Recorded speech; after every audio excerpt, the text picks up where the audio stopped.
FlexNet32.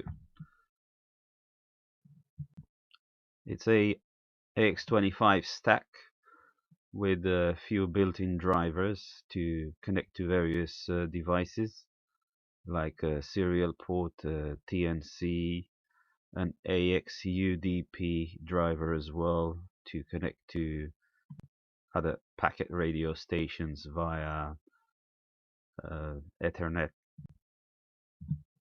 This is the last version, version 3.3G, which works with pretty much any type of Windows, any flavor from Windows XP to Windows 10, 32-bit or 64-bit, possibly earlier versions of Windows as well. So it works with AX UDP, serial via serial connection to another computer. It works with a TNC, but not in the usual KISS mode. And it also works with the old SoundModem, HB9 JNX SoundModem, which needs to be downloaded and installed separately. Well, not installed, just copied in the FlexNet32 folder. So FlexNet, we've got the program here in a zip file. You just have to unzip it in a folder of your choice. Then we have SoundModem, which it needs to be downloaded from a different web page of VK4MSL, and it's right here, SoundModem flex.zip. Right, so let's say we've done that already. I'm in a virtual machine here. It's a Windows XP virtual machine. Right, so this is my FlexNet32 folder. I've unzipped everything in here, arranged everything by type. So we've got all the exe files here, the applications and the DLLs, whatever. I have also unzipped the SoundModem files in here directly into this folder. You can see SoundModem config here. This is the FlexNet application. In these two folders,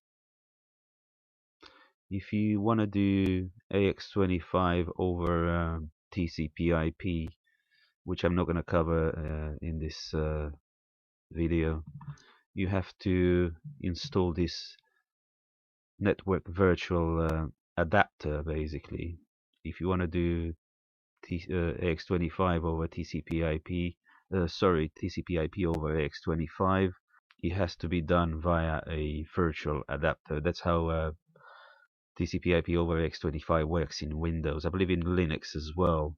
It has to go through a virtual adapter. So FlexNet32, let's double click on it.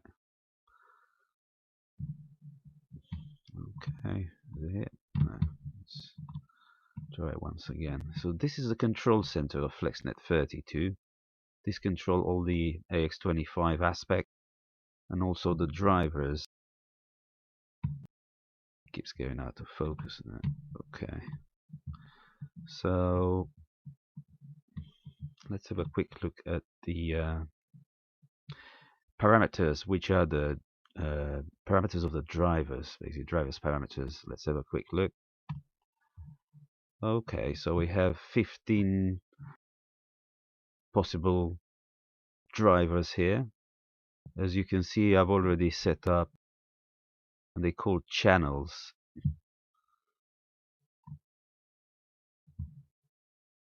These are not the channels you would normally use in a TNC. These are physical channels, drivers. I've got a couple of AX UDP to connect to a different packet station via AX UDP. It's basically AX25 frames in a UDP IP frame. And then you have the last one, 15. This is your digipeater call sign, basically. It's called loop in FlexNet32. If we double click on it, and it asks you for the digipeater call sign. You can pretty much type anything here, but obviously you probably want your call sign to identify your station. I've set up this particular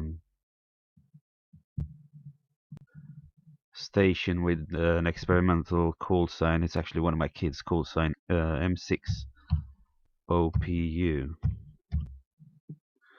and I'm gonna give it a digipeater SSID as well, probably, I don't know, 7. Okay, so whoever wants to digipeat through your station, use your station as a digipeater, has to use this call sign. But not only this call sign, we'll have a look a bit later on how to digipeat via FlexNet32 or FlexNet station. Okay, let's go back to channel 0 of the first driver, AX UDP. I've set up a UDP channel on port 93 to this other station on my LAN, and this is the destination port number where the station expects a UDP frame. These are not tunnels per se. Tunnels are protocol 4, they are IP in IP. This is UDP is protocol 17. Let's have a quick look here.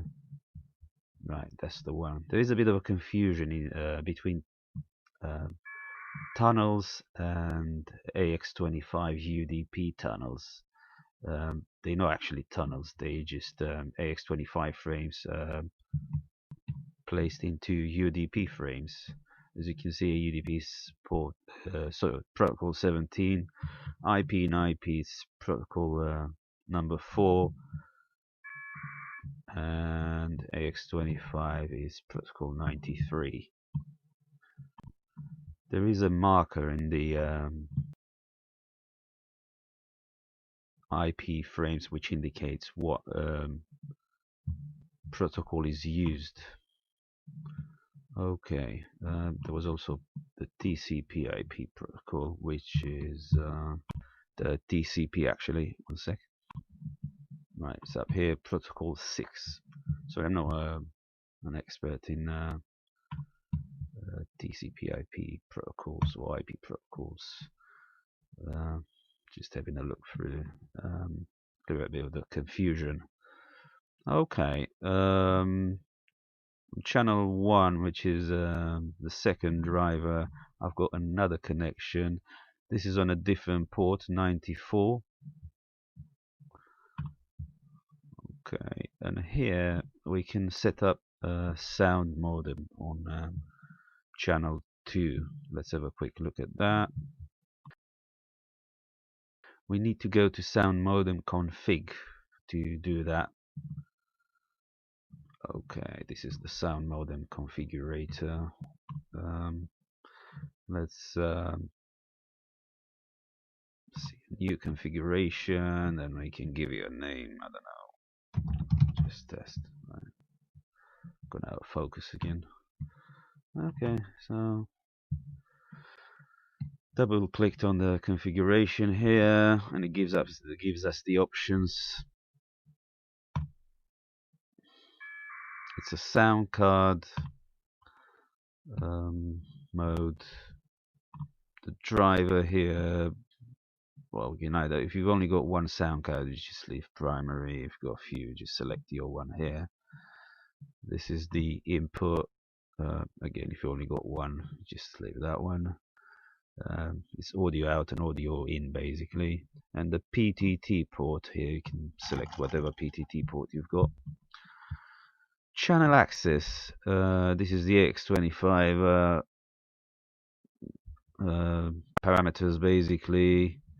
The TX delay, if we use a handheld, you probably want to put about 450. We'll leave full duplex off. And that's pretty much it here.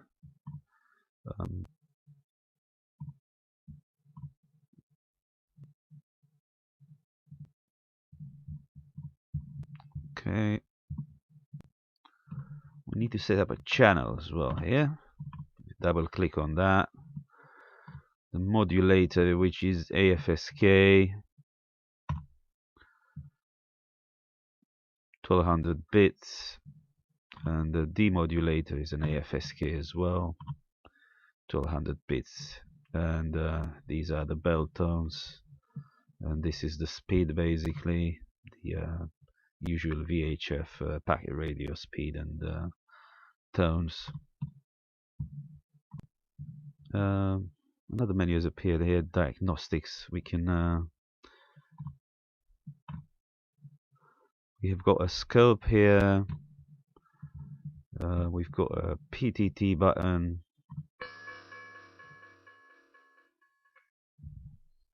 As you can hear.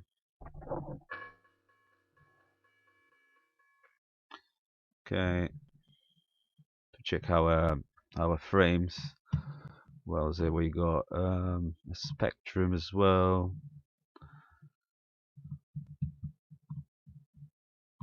Modem.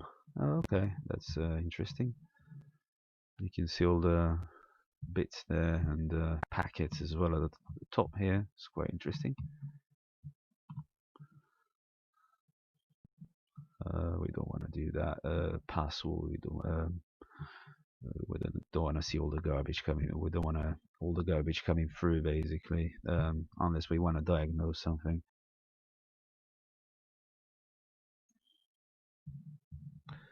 Great. So once we've done that, we can close this one. Check once again. So this configuration is set now, and this should come up. We can select it in the FlexNet32 window. Let's check now. Back to FlexNet32. And let's create a new driver to use the SoundModem basically, so we can send AX25 via the sound card into an HT or something. Okay, SoundModem is here. As you can see, the other driver 6-pack. There's a KISS replacement used in. You need a. I haven't got that. It's normally used with PACCOM Tiny 2 TNCs. You need an EPROM. With the 6-pack firmware installed. This is the AXIP driver, AX over UDP, IPX, that's in IPX networks. KISS is actually, it's not the KISS we normally use with a TNC. This is a driver for serial connections. It does work with a TNC as well, but you won't have any timing parameters there to control.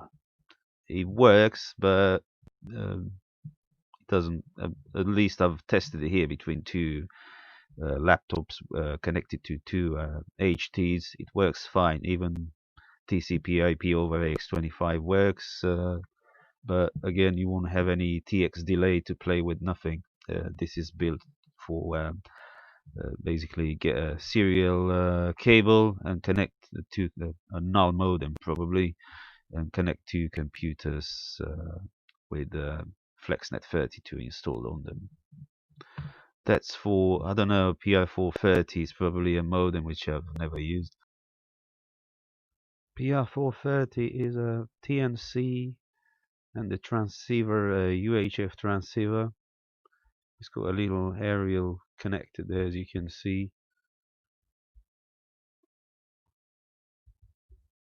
These are some details in German, and also an article from Funk Amateur, January 2003. You can have a quick look if you like. Pause the video and read the pages. I've translated them in English, so it's a PDF file.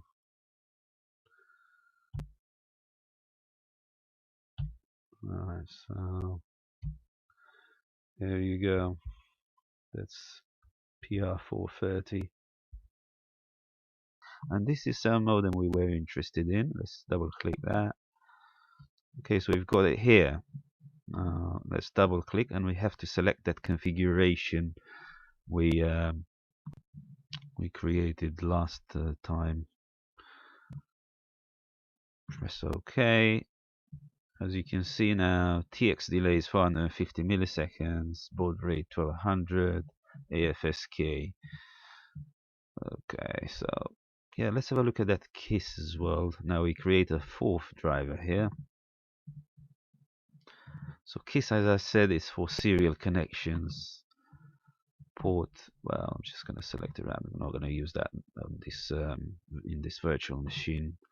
Baud rate 9600. And okay, I can't remember whether here or in 6-pack the baud rate has to be at least double the baud rate we use in AX25. So now we have a serial port drivers, well, to connect to it via a serial port. It's called KISS, improperly called KISS, as I have mentioned earlier. Let's see the 6-pack driver as well, even though I haven't got a tiny 2 TNC with 6-pack installed. Here, as you can see, you have the COM port. The TNC is connected to the baud rate. This is between the computer and the TNC. As far as I remember, it has to be double, at least double the baud rate you use in X25. If you have multiple multiple TNCs, you can select few here. The baud rate of the X25, TX delays, you can see you can control it here. So that's probably in tens of milliseconds, I'm assuming. 30, 45. Let's select 2. Let's see what's happening. Probably 2 drivers now. Yeah, I have 2 6-pack drivers here.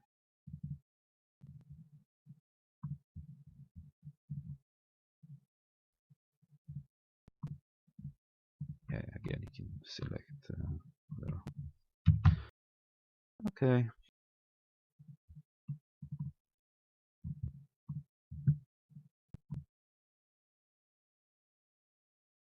Yeah, I'll have a look. I haven't studied this. Yeah, obviously you have a COM port and 2. Maybe that you could use the same TNC. Nah, I believe it's not. We'll have a look for the manual probably a bit later about the 6-pack. Great, KISS, we've done that. SoundModem, yes, we have done that as well. Even XIPUDP, you can select 2 destinations, and then you can select the IP address, whatever here. So let's delete that. Remove. Okay. There is a bit of a catch when selecting 2 destinations on the same AX UDP channel. Can't remember that exactly. I went through that a couple of months ago, but I've forgotten completely. Okay. Now, what do we do with these channels, with these drivers? Well, we connect through them.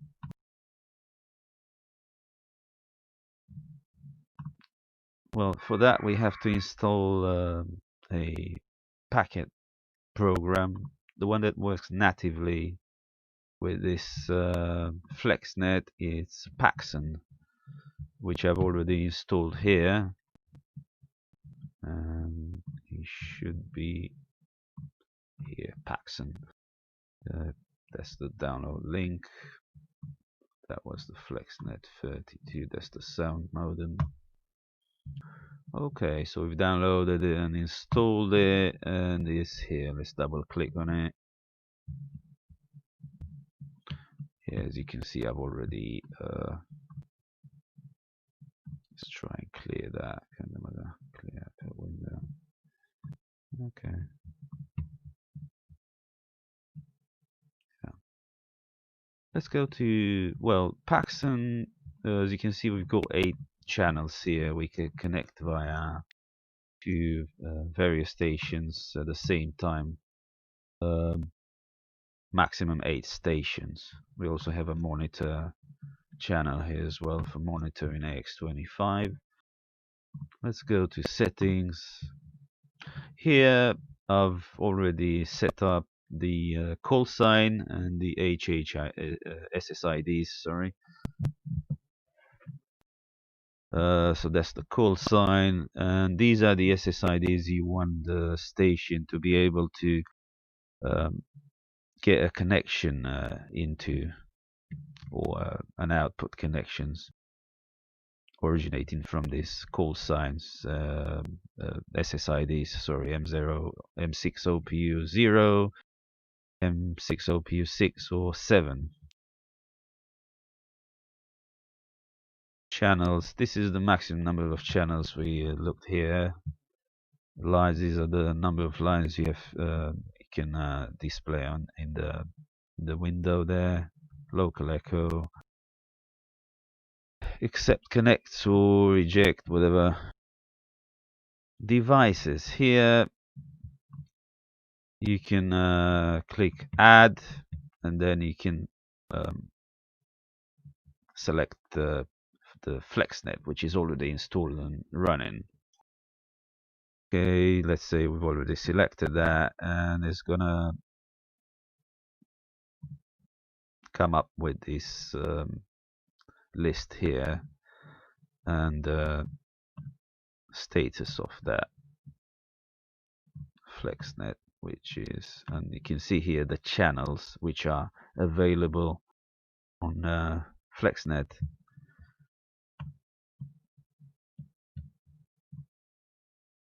These are the folders where you can receive and send files from. Okay, some display, whatever. Remote. Okay. Yeah, if you wanna have a little bell there ringing when there is an incoming connection or whatever, or when connecting, and you have all sorts, a list with all sorts of choices there. Okay, so if we want to connect to a station, this is here I've connected to myself basically via the not necessarily the loop. Let's check. Yeah, you need to connect through the loop, sorry. Okay. So now I'm connected to myself basically. We've got the first channel here and the second channel here. That's M6OPU6 and M6OPU via the loop. It seems like the loop performs the digipeating functions, as you can see, quite well. Right, so what I want to show you, you have to choose call signs which are here and SSIDs, otherwise you would probably choose if you put a wrong SSID there, it would choose one of the available ones. I can't remember right now, but it doesn't matter too. Okay, so if you want to type something, as you can see, it should show up in the other channel as received here. If I want to transmit something from the other channel, it should show up as received here. So all fine. I can disconnect now.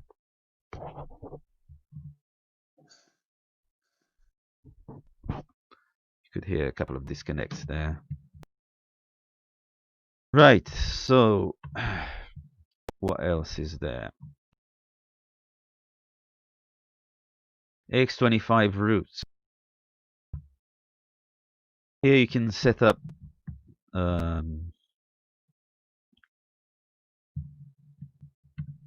AX25 paths to various stations you want to work with, or the paths are learned by FlexNet. If you want to connect to a station, let's say from Paxson,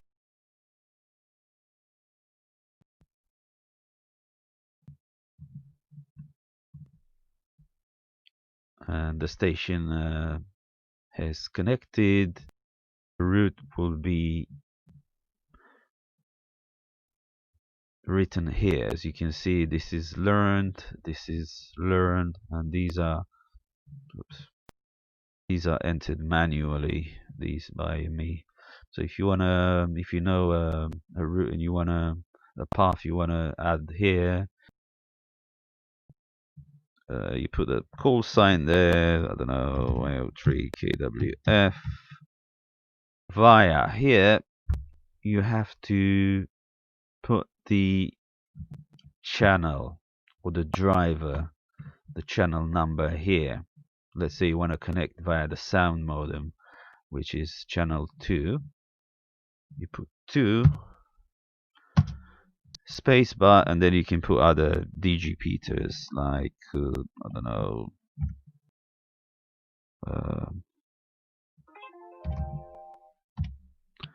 ZZZ -5, and other digipeaters, whatever. And you can write this permanently into the root table, and you can see here it will always connect via those paths, basically via channel 2 and via which is the SoundModem, and Y03ZZZ-5. Okay, as you can see here, is added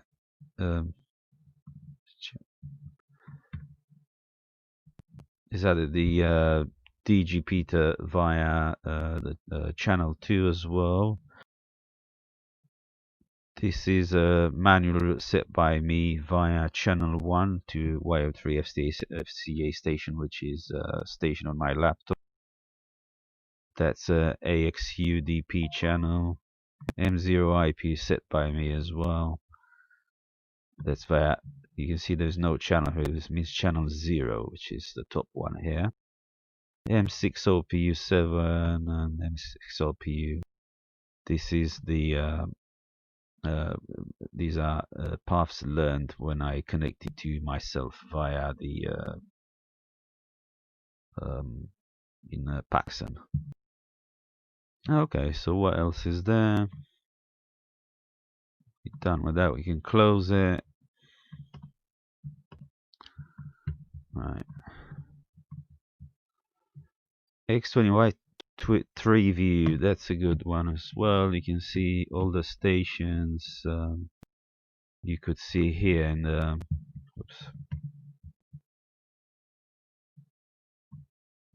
the paths table. You can see them in a tree view. You can see the drivers and the stations connecting through or connecting to.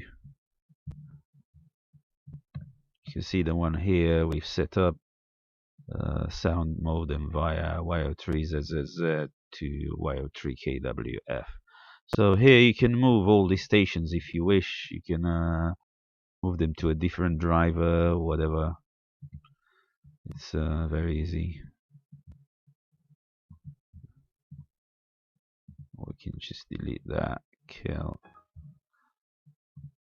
Oh, let's kill this. Well, let's kill the whole path basically. Anyway, great. So here you've got the same dialog in the paths table. It's just a different view to the AX25 paths. We've got the IP routes. Well, we don't see that because we haven't installed the IP driver yet on this computer. It's a list with all the TCP/IP over AX25 paths. Trace. This is to see all the AX25 frames or the IP frames in case of TCP/IP over AX25, which is quite nice. You've got a filter here as well. You want to see the TX frames, the received ones, the REJ text, whatever. And here you've got the channels, I believe. The drivers. These, if you want to monitor only a few channels, if you want to monitor, let's say, only the loop channel, you just type that. Okay. Right, so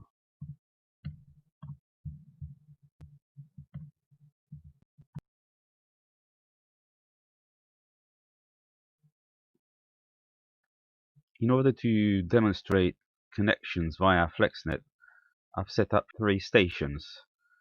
One of them is a virtual machine on the host PC, the one I'm recording, which is this one here, with a PAXN call sign M60PU, M60PU6 and M60PU7, and the FlexNet loop address is M60PU7. Again, the loop address in FlexNet doesn't interfere with the PAXN call signs. As you can see, M60PU7 is here. Right, the other 2 stations are 2 laptops. One of them is Y03FCA and Y03FCA10 in PAXN, the call signs, and the loop address in FlexNet is Y03FCA7. And the 3rd station is M0IPU in PAXN, that's the call sign. As I've explained, the call signs are here. Right. Okay. These are the call sign you can accept incoming connections. If someone tries to connect to M0IPU5, in this case, is not going to be able to connect. It has to be selected here.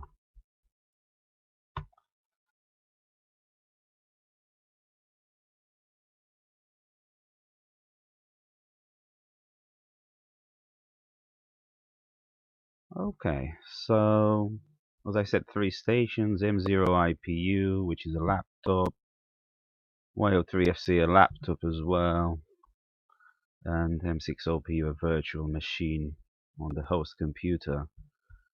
They all pretty much set up the same as I said, with FlexNet and PAXN installed, all up and running.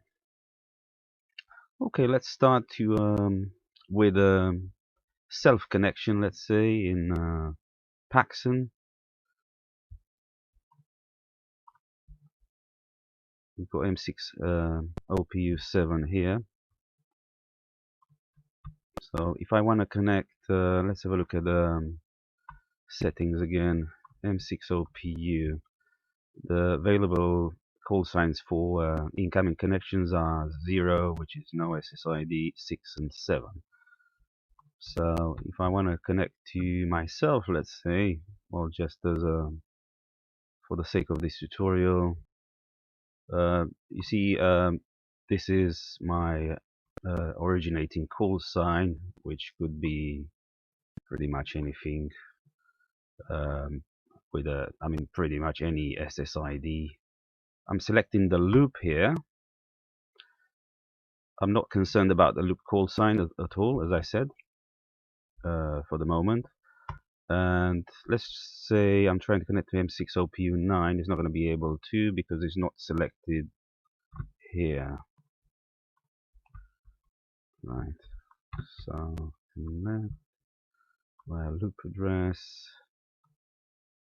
You can't connect, as you can see. let's disconnect. If I'm trying to connect to one of the call signs selected, the M6OPU7, as I said, is going to connect. And you can see I've got a first channel here, and then on the second channel I've got the incoming connection.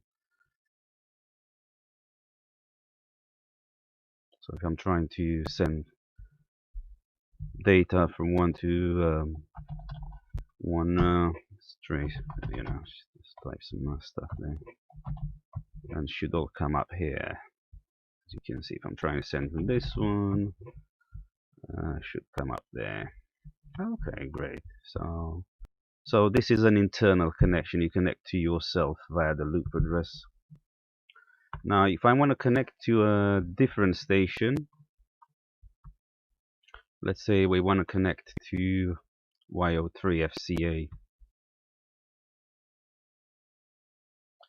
Now, Y03FCA obviously is on a different laptop. It could have been in a virtual machine here, but it's already been installed on the laptop, so that's fine. I haven't got any radio connection. Everything is going to be connected via AXIP UDP, so via UDP connections between computers on the same LAN, local area network. So let's check Paxson once again.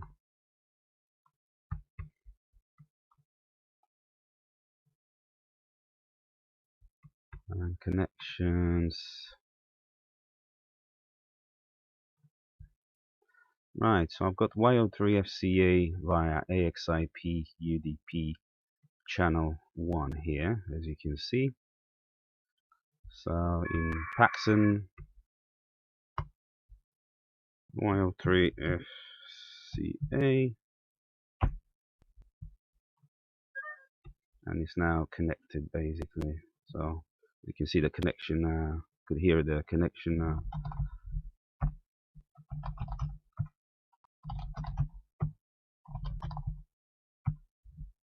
Let's disconnect and connect once again because I've forgotten to show you something. So when I connect, I'm selecting the AXUDP channel here in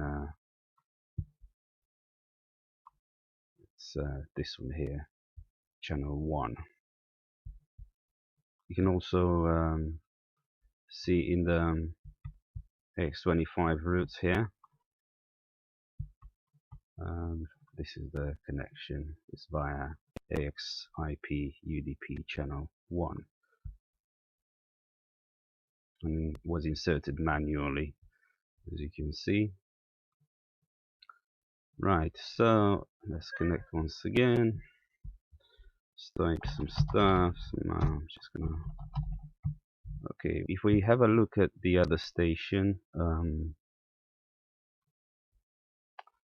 so you can see all the text I've typed is here basically. If I type text here, you can see coming up in the background here on the M6OPU computer.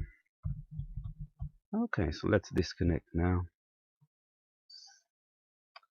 Right, so let's try to initiate a connection to the third computer, M0 IPU, sorry. Okay, I believe it's already here. Okay, and I'm going to select the AXUDP, and it's connected now. As you can see, if I type stuff here, it says connected to M0 IPU via 1. Okay, let's have a look once again at the routes here. 0 IPU, which is channel 0.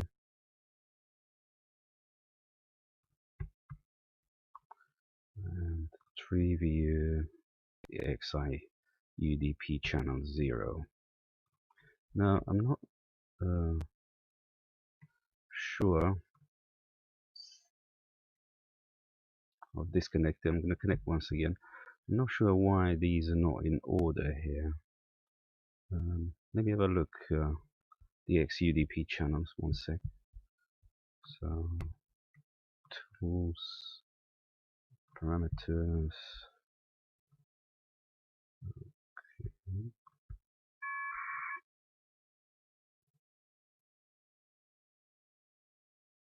Right, I'm not very sure, but anyway, great.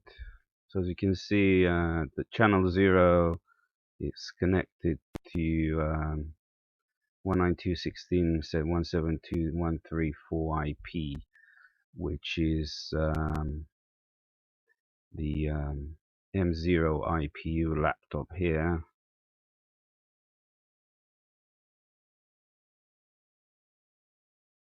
Sorry, it's this one. Right. So if we have a look here,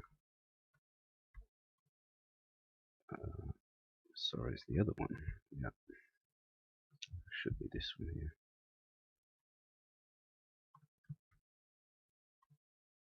That it's the Y03 FCA laptop, and this is the M0 IPU laptop, channel 1. It's just they're not in order here.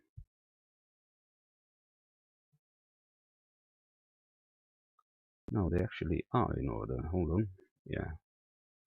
Yeah, they are in order here. So M0 IPU on channel 1, and if I was to connect to Y03 FCA is on channel 0, this one here. Right, so yes, they are in order here, it's no problem. Okay, now if we want to connect to, let's say I want to originate a connection from this computer to Y03 FCA, but not directly, I want it via M0 IPU. Now to do that, I have to, with FlexNet32 or with FlexNet in general, if you want to connect via a station, it's going to be done via the loop address. Okay, so in this case, if I want to connect via M0 IPU, so it's going to be done via the loop address, via the digipeater address on the digipeating station. In this case, M0 IPU. Now here the FlexNet loop address is M0 IPU7, the digipeater call sign. And if we want to connect to Y03 FCA via this station, via M0 IPU, in FlexNet you have to add the port.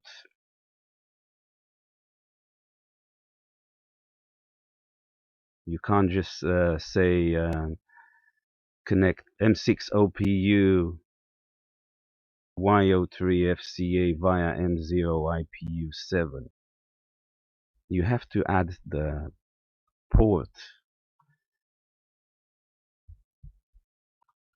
to the M0 IPU7 to the 7 SSID. So you need to have a look here. Well, probably have to know this beforehand, or you can try each one of them.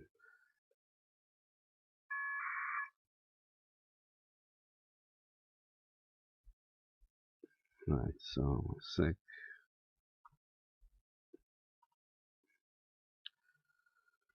So Y03 FCA, well, it is connected via UDP port 1 in FlexNet. So let's go back to M6 OPU. Put our call sign here, Y03 FCA, and the digipeater, which is M0 IPU 8.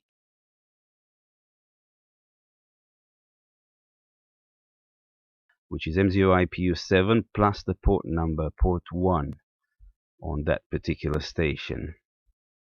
And we're connecting via AX UDP port 1 here.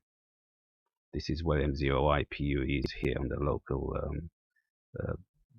local station. As you can see, we've connected to Y03 FCA via M0 IPU. As you can see, we've got a frame here from Y03 FCA to our station M60PU via M0IPU. See the H bit flag here, the digipeaters flag. Okay, so we can now transmit stuff. And Y03FCA is this one here. And you can see the connection is there.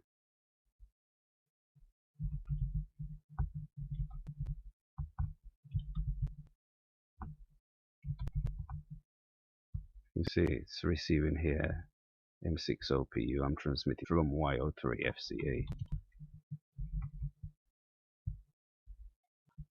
Now on the Y03FCA station, you can see we've got a different digipeater call sign M0IPU10.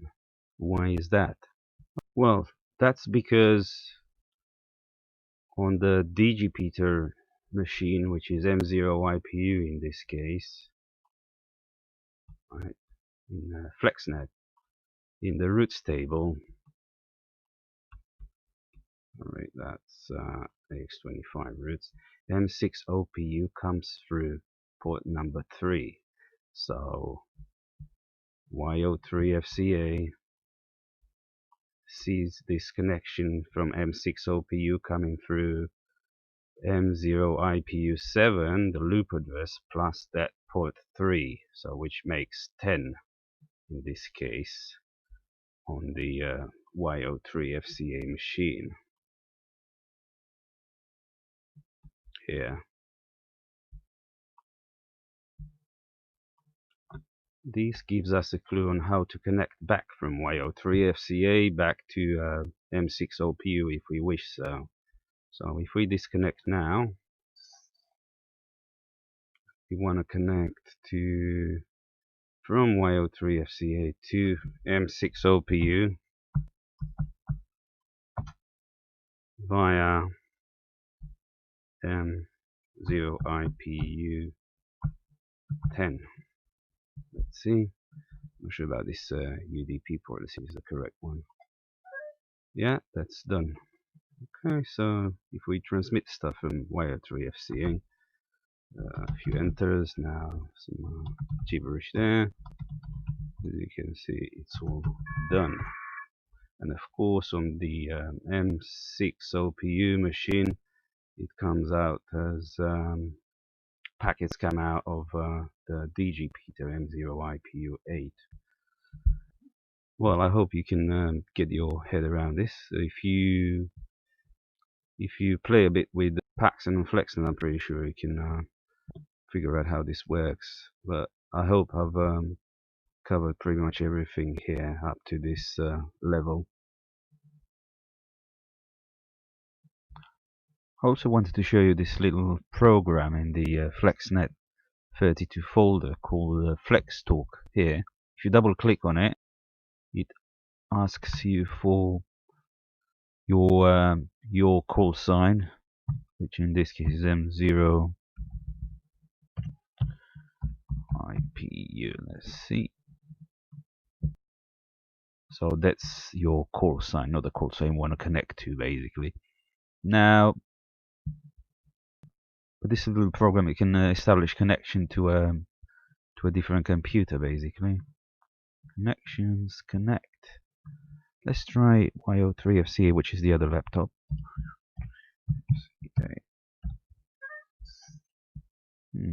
Okay, it's got to run on the other laptop as well. Okay, let's try that. Let's close Paxson here.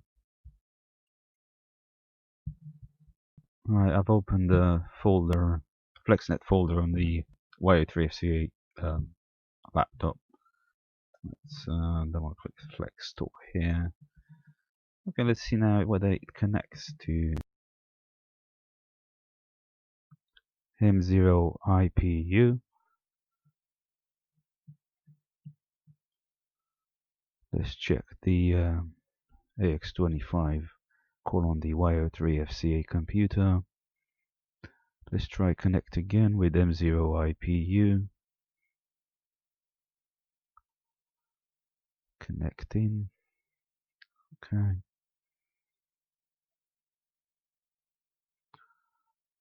Right, so they are now connected. This is a program, I believe, to connect two stations via audio, as far as I can see. I've never actually tried it, but there you are. You've got it here on the screen. So these two are the remote screen of those two laptops. I haven't got any microphones connected to them or anything like that to test it out. But anyway,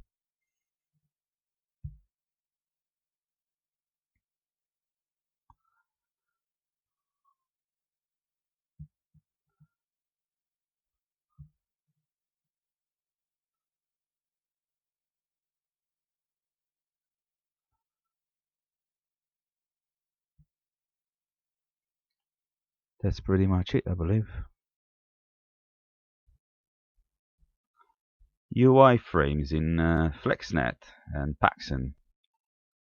UI frames are unconnected frames, or they also called datagram mode frames. Well, in PAXN you have to be a bit of Houdini to find them. So these 8 tabs here, 8 channels, are used for connections in virtual circuit mode, connected mode. But to use UI frames, unconnected frames, you have to go to Monitor, Connect, and you can see here you got the UI destination, which is the unproto destination you normally find in TNCs and stuff like that. If you haven't got anything set here, and you try to transmit UI frames from the monitor window, alright, well, there's a CQ there, so which I can't get rid of.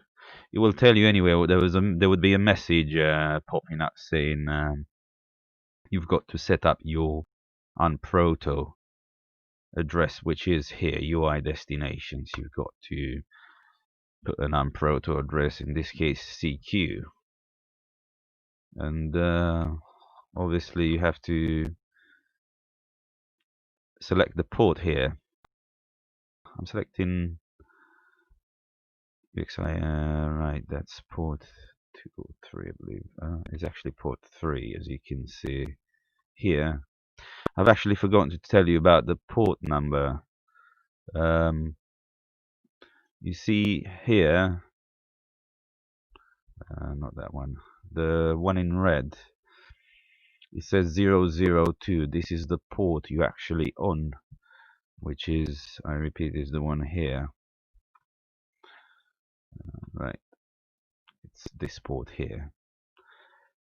172.169, it's port that goes towards M0 IPU station, which is this one here. Okay, you can see the IP address here. Right, so let's say we want to send UI frames to M0 IPU. Let's see what's happening.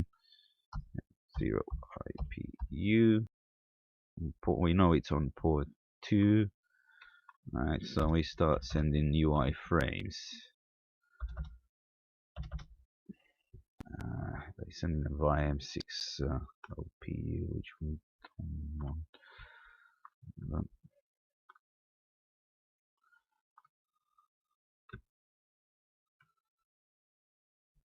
Alright, let's check what's going on the M0 IPU side. Let's go to monitor. Okay, connect.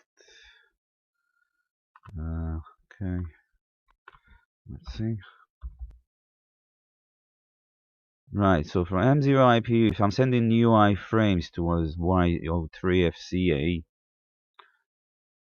you can see my frame here, which goes through port 1, and I'm receiving a DM from M0 IPU, which is a disconnected frame. Right, with FlexNet, as far as I've read in the manual, UI frames are sent with a pole bit set, so it's like an iframe. It requires a reply if it hits the destination station, which is a DM in this case. We get a DM because the destination station obviously is not connected to this one, and there's even a frame with a pole bit set, which means it's issuing a DM, disconnected mode. And I believe this plus and minus are the pole bits. I'm not sure because they're not. I couldn't find any documentation on this, but I'm assuming the plus is the pole bit set and the minus is the final bit set.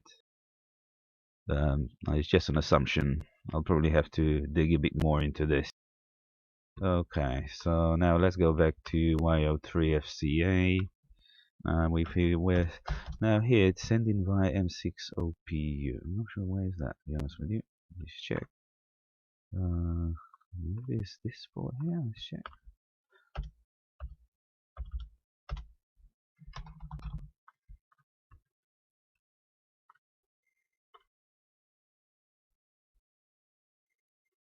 Oh yeah, that's because we've got M0IPU here, set from the other tutorial on connection via digi, via level 2 digi.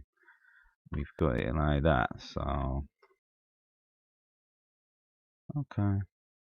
It's on port 3 here, right? Yeah, which is the one top there. You see port 3 here. It's the one here. Okay. Let's try and delete that.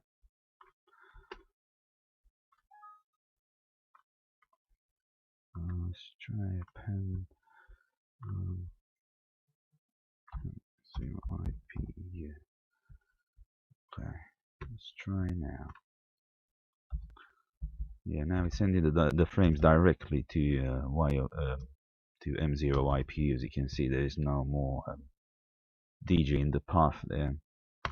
And again, he is not receiving because is he receiving or not? One sec. Oops, press another port. 1 second. Yeah, that means M0 IPU was listening on the M6 OPU path. So let me just go back to the FlexNet window here. Sorry, I'm recording this a different day, so I've kind of forgotten everything about the paths, how they were set and all that. Okay. Where do we see should come through port 1. Right.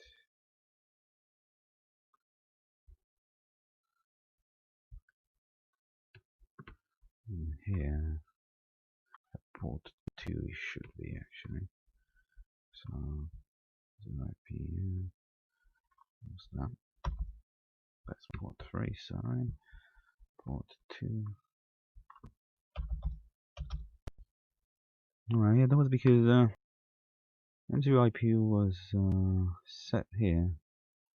For some unknown reason, I can't remember what I did last time. You see, is set via port 3. It should be port 2 here. As we can see here, the IP address is there. So now, if we try to connect via port 2, it should work. Let's see. Yeah, okay. As you can see, M0 IP is getting DM frames. I get with the pulse bit set to final here, I believe, which is the minus. And again, I said plus is the pulse bit set to on to 1. Right, so these stations are basically on the same channel, even though it's a UI channel. They're not connected, right? But they can see each other, let's say, and you can see if you send UI frames from one to the other, you get the DM. I believe in Paxton you can't set. UI frames always send, unless probably they send as a TCP IP over AX25, which I believe I've read that's done with UI frames, AX25 UI frames level 1 or version 1. I'm not sure. This is what I've read through the few bits and bobs of information I could find on the net anyway. Alright, so you can see here, in the meantime on M6 OPU, I've already set a node which will go through its setup in the next chapter, basically, in this video. You can see here coming through port 003 M6 OPU, set up a beacon there with name, well, with the text in the beacon being test, right? You can see here the UI frames for from the test beacons comes as normal, I think. I'm not sure what this I'm not sure this circumflex accent here, again, is not pretty much documented anywhere. Not sure what it means exactly, but we'll probably find out a bit later and come back to it. I've seen that in UI frames and all that. You can see UI, not UI frames, sorry, information frames. You can see the circumflex here. Right, okay, we'll leave that for now because I'm not 100% sure. Okay, so the next thing is to set up the node. Actually, before the node, let's have a quick look through another little program in the FlexNet directory called TNC32. Let's go to one of the laptops where I haven't set up the node yet. Okay, second. I'm talking about this little program here, TNC32. Okay. Right, let's open a command prompt in this folder. Okay, let's enlarge the font here a little bit. Let's have a quick look. That's much better, yeah. So let's do a question mark. Okay, so TNC32 question mark. Let's type enter. Right, so we've got a little client program here, similar to Paxson but much more basic. We have to set up a call sign TNC32. So I'm just trying to type around the microphone, so it's a bit difficult to see the keyboard.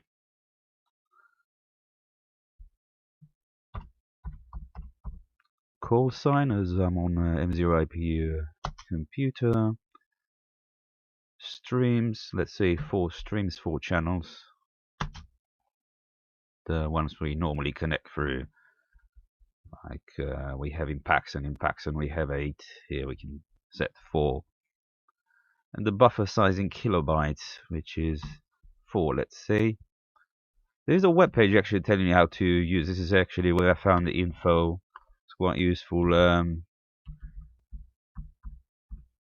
Here, I didn't even know about this TNC32 program. It's not documented anywhere.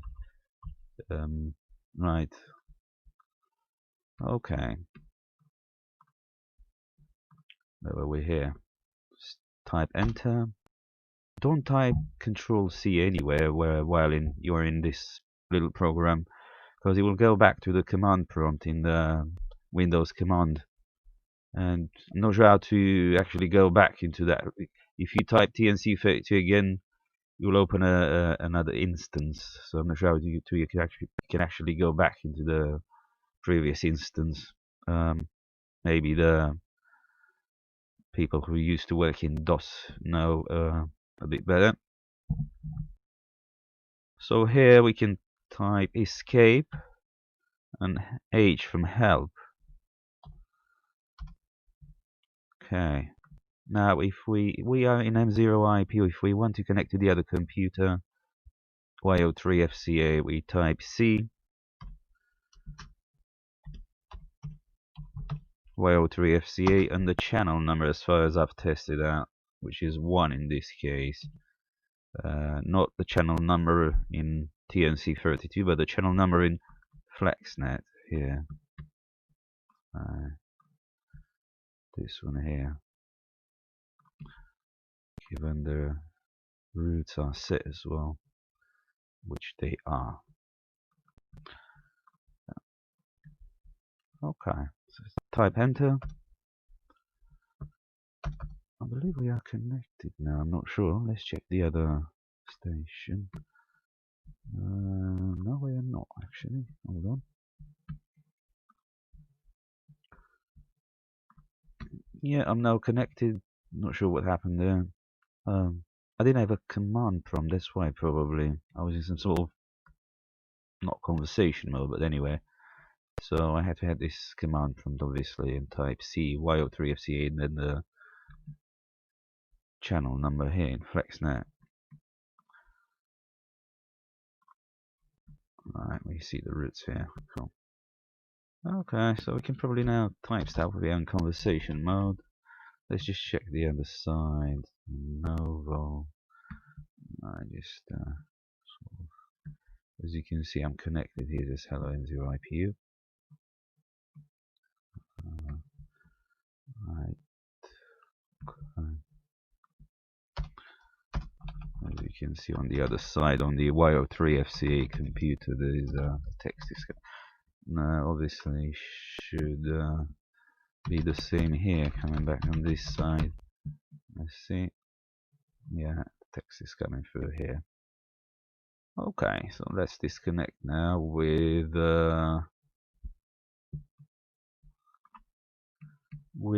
D here as the usual. Let's check D. Maybe we have to press escape on D. Yeah, that's it. Okay. Escape again. Help. Coming back to that Control C I was telling you about. It says here to quit the program, type Q at the command prompt. You have to type escape first again, or you may use Control C instead. But I can tell you from my previous experience with this program, I've done a bit of testing just before this video. Control C doesn't actually kill the streams. They somehow remain active. So assuming Q, well, disconnect first and then Q for quit, and that's it. Which we're gonna do now. Escape, Q, and that's quit. Yes. Yeah, that's it. So probably we'll have a look at the node setup next with FlexNet32. Yeah, coming back actually to TNC32 once again. I want to tell you about streams. If you want to change streams, you have to type escape and then the stream number 1. If you want to go to stream 2 in the TNC, you just type escape and 2 and so on. So you can connect on stream 1 and then type escape. Let's say, let's go back to stream 1, escape, C, Y, through channel 1 in FlexNet. Okay, so now I'm typing stuff. If I want to go to a different stream or channel in the TNC itself, on the TNC32, type escape 2. So now I'm on stream 2. I can connect to other station. I don't know.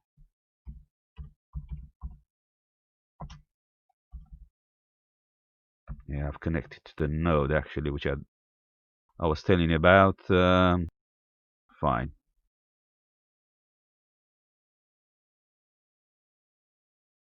Okay, escape. If I type enter, it shows me the stream 2. Escape stream 1. It tells me here. What is it telling me? There's probably some buffers there. Not sure. I'll have to look through that. And now to disconnect, type D.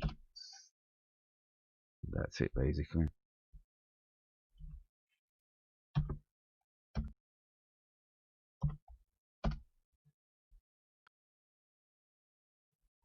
Let's now try and install the node. on this client station. Right, so let's have a quick look once again before we do that. So as you can see here, number 15, we have the loop with M6OPU-5 as a digipeater call sign here. I believe I've changed that in the meantime from 7 to 5. I was playing a bit with this digi a bit earlier. Okay, let's keep that in mind.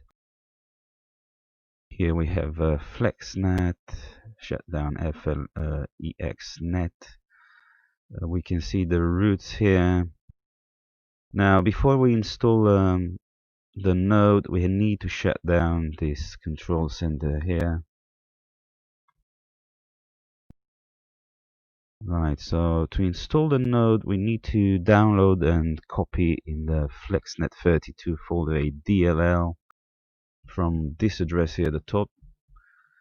The DLL is here, and it gives you a bit of information on how to install it as well here. Okay. So we need to install. This is the application here. Let's go type that. Okay, so we have the options to install or remove. The DLL I've copied is here in the folder.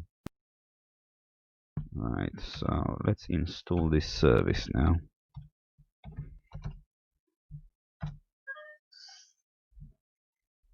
Right, so it should be all installed now. If we double click on the control center once again and we open it, we can see a few things here that have changed. We can see the paths are not there anymore, just the call signs. We can see that in the tree view as well. I'm assuming these routes become redundant, so we might just delete them as well, as the routing is done by the node itself now. Okay. Here it has changed the name, FlexCTL control probably. And at the parameters tab, we can see 15 is called shell now. There is an Y here, which means that this node can be accessed directly by the sysop. And the name of the node, or the call sign of the node, has changed to M6OPU. If you've never installed a node before, you might just show FlexCTL here, I believe, or something like that. That's it might show M6OPU here because I've reinstalled this. I removed it and reinstalled it, and you might have remembered the previous call sign here. I'm not 100%. Anyway, great. So with all this being said, let's try and access this node with Paxson. Okay, so now with the node we can access the shell of the node, which is done with connecting to the shell to this call sign here. Let's see if FlexNet. Yeah, no, it has remembered the call sign. So on a brand new installation you will see FlexNet, so you'll have to connect to that first, change the call sign with my call, and then that's it, you'll get to this point here. So I'm just gonna connect to M6OPU. So you can see I'm connecting to the same call sign, right? So now I'm at the shell. As you can see here, the prompt has changed as well. Right, so here we have few options. We have to set up the beacon, which informs the other nodes and the stations that we are online. A few other things like the help file and so on. These information can all be found in a document which you could probably find on the FlexNet32 website. I'm not going to go through all these options, obviously it's a lot to explain. So these are the user commands on the node. Works pretty much similar to NetROM node. So if you ever connected were NetROM nodes, you'll probably find it very easy. And the sysop commands are here. We have the command links set up of the nearest BBS here. MyCall, parameters, calibrate, which is to basically transmit a calibration signal to set up the deviation on the rig, on the radio.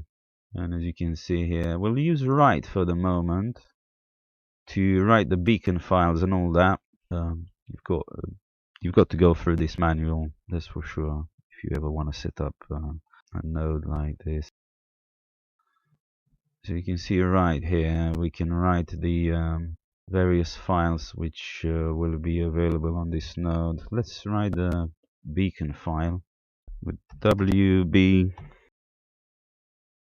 As you can see, it's going to write a file called B with an extension FPR into the FlexNet folder. So what else we've got here? Okay, time. We've got this, which is a delimiter for the hashtag for the beacons. You can write a couple of beacons at the same time. Time between two beacons, port number, and the to call. To call is just a call for sending the UI frame to, which could be beacon or FlexNet or test, whatever. Okay. So every 10 seconds on port 1, let's say, let's add that hashtag as well. I'm sure that should be added here anyway. Right. What was the format again? Okay.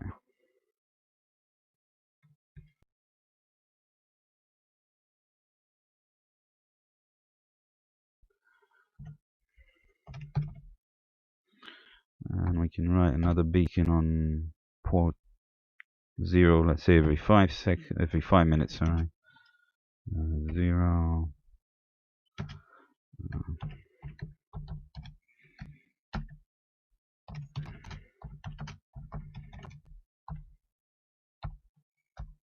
And we can write this file with the usual /forward ex.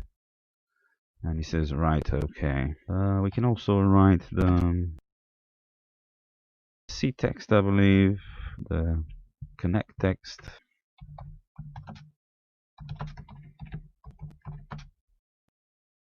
OPU station node, whatever. Okay. Enter is not really necessary unless you want to add another line here, otherwise we'll end up with ex. Right, okay, and you can write the help file as well if you want to write all these commands. For example, this summary here, when someone connects to your node, user commands. Let's see if we can copy that and paste it into this virtual machine. Actually, okay, paste. Yeah.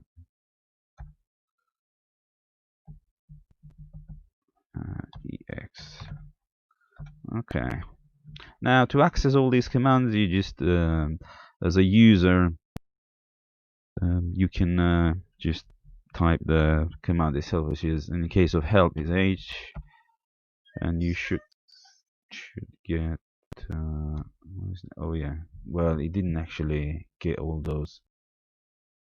As you can see, it got only a partial text there. Didn't properly get all the. Maybe it was formatted, special format for. Maybe had some, I don't know, in this PDF file. I'm not sure. Anyway, let's go to beacon to see the beacon to see the beacons here. The beacon text. Right. What else? We can. Did I set up the C text? I believe so. Oh no, that's. Oh yeah, no, the C text you can't actually see it this way. You can only see it when you connect to the node. When you type C, you go into converse mode, which is like a chat room. If you type C and the call sign, you do connect to a station. you can connect to the node itself with, but we've already connected, so that's fine. If you want to initiate a connection to a different station from the node, you type C and then the station. But with C, you just go into converse mode. Here you've got the channel. I don't know if you want to enter a channel. There's a bit of a help here. Can't remember where it was. Probably find it yourself.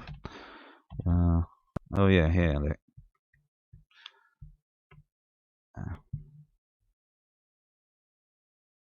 Okay, so let's say channel 1, and we are in the converse mode.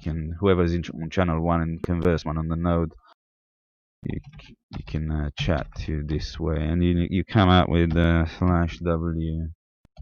No, that lists the user /q quit, I believe. Yeah, we come back to the prompt. To talk to someone who's already connected to your node, you type T and talk and then the call sign and 0IPU. Let's say, well, it's not connected. It tells you it's not connected. So, if he was connected, you would a text would pop up on his screen basically with that particular message, and he could do the same. Talk to you this way. Type T, your call sign, and his message would pop up on the screen basically.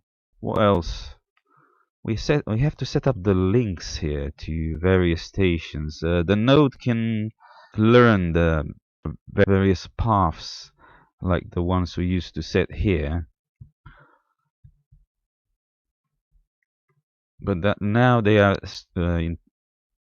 stored internally in the node table. So he can learn them. If someone tries to connect to you to the node, he will learn that, and you can see that in the heard list command mh. You can see it's already heard the other stations. On port 0 it's heard Y03 FCA, on port 1 it's heard M0 IPU, it's heard M6 OPU, which is this program here, and it's heard itself on port 15 as well. Right, so I'm assuming if we want to connect to Y03 FCA on port 0, we can type connect. Let's see if it actually knows how to connect to him. Yeah, it does. Okay, so it's learned that from heard stations. We can type stuff. Also, as you can see, it's coming up here. Okay, let's try what happened to those beacons. I haven't seen any beacon there. Try and write it once again. Right, so let's add that. Time, let's put 1 minute. Port 1. Test. Right. Another beacon. Every 2 minutes. Port 0. Test. Right. See if he's gonna come up now. I'm gonna pause the video in the meantime. Yeah, so the beacons are there, as you can see now, as UI frames. Test. Right, okay. It's a UI frame with a pole bit set to off, basically. Okay, so obviously it has to be like that, otherwise you would get DMs from sure whether we'll actually get any DMs right, unless he's got a call sign in there. But anyway, that's pretty much it. Oh, the mail. Right. The mail command M. Right, connect to the node once again. You have to type M as a sysop and then a BBS, which your station knows about. Probably a local BBS or a remote one. I haven't got a BBS set up here, but you can probably set up one locally connected via an AX UDP port, local one 127001. and you can type the call sign of that BBS. Let's say we've set up M6OPU-9 on a different AX UDP port on the same computer. Have to type that.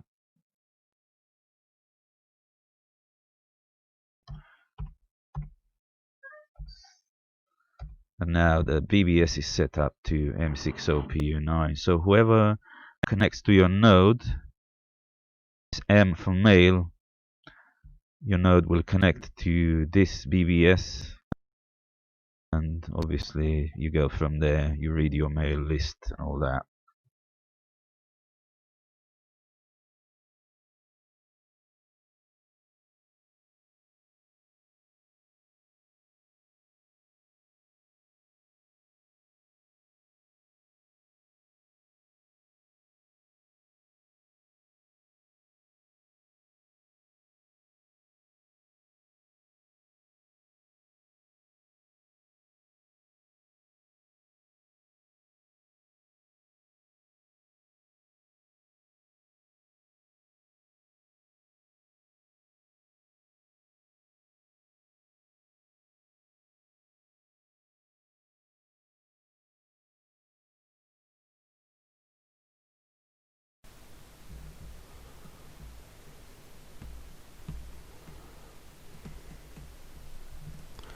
Yeah, let's extend our setup a bit further. So instead of a node which was M6OPU, we now have two nodes. I've installed one on the local machine, the one I'm recording from, M6LXF, and we have the other two clients, M0IP and Y03FCA. And I'm gonna remote into these two as usual, as you've seen already. And this M6OPU, it's a virtual machine. They're all connected via UDP ports. And yeah, let's see. So let's go to M6OPU now. If we try to connect to link these two nodes, we have to issue a links command. That's not the one. It's this one here. So links, we have no links now. The port number is 169. Yeah, this should be 164, which is a UDP channel to the machine I'm recording from now. Okay, yeah, that's better. So links port 6 to M6LXF, which is the other one, the other node. Okay, let's see now. Yeah, we've got a port 6 here, node M6LXF link. Let's see the trace. Let's see whether the two nodes are chatting to each other.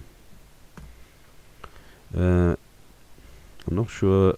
I might have to set up a link on the other node as well. M6LXF back to M6OPU. Let's see, try that.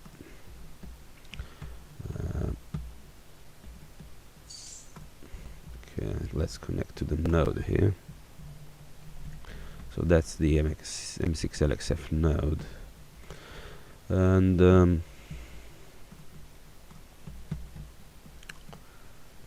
okay, we've got the virtual machine here on 149 on port 2. Yeah, UDP port 96. So links port 2 M6OPU. Yeah.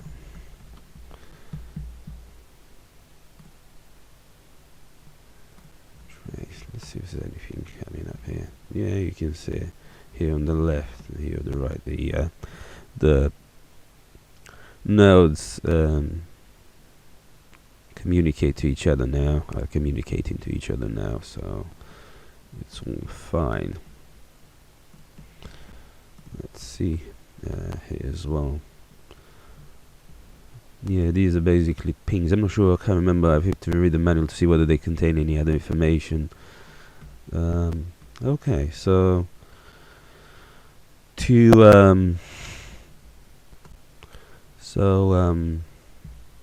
let's issue another command. Let's close this trace window here. Okay, we have the parameters command, and we have the port number, the SSID here assigned to that port, and some other statistics here, the mode in which the port is, which is also shown here. Some of that information would come up here, like this Y here, for example. This is a sysop port, or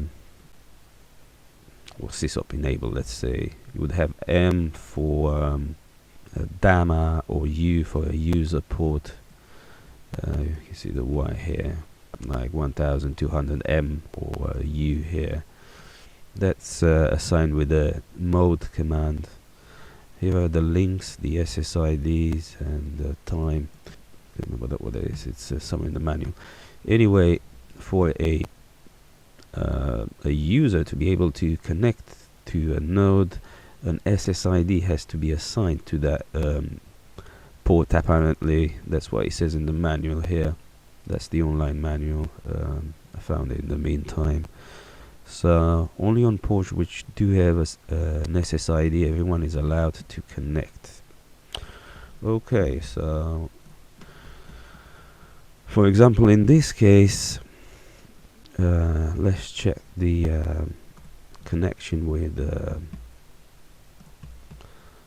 Y03FCA here.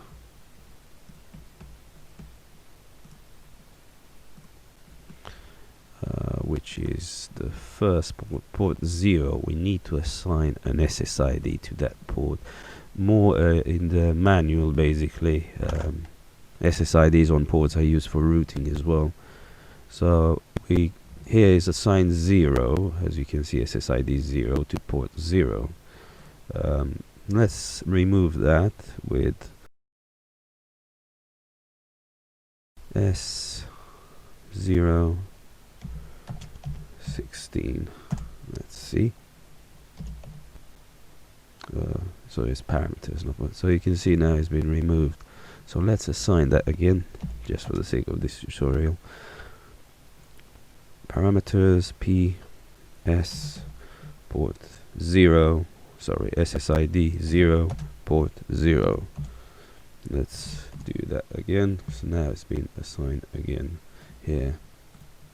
So now Y03FC can connect to M6OPU. We don't need to do that between nodes that have links established. We have to do that on M6LXF for M0IPU to connect. Let's try that. So that's M6LXF node. Let's do here, and we have right. Can't remember. I think that's 169. Yeah, M0IPU.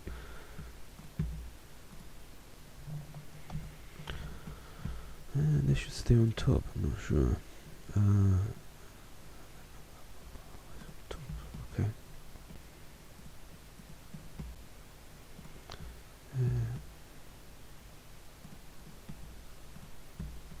That's port 0.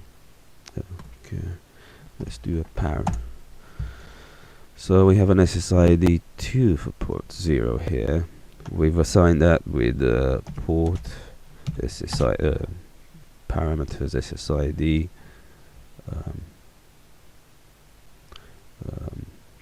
SSID 2 for port 0. That's how we did that. Okay.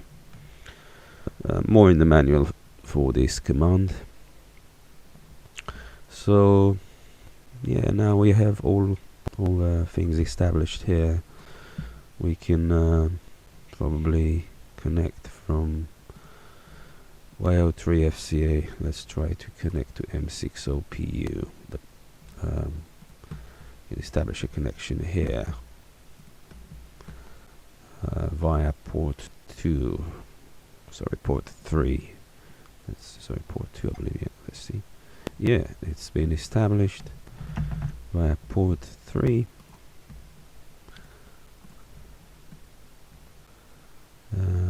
Which is this one here. Yeah.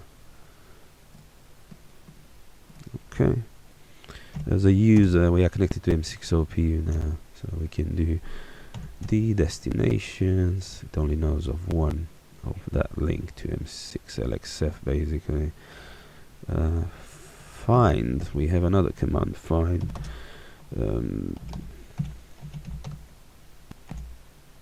Yeah.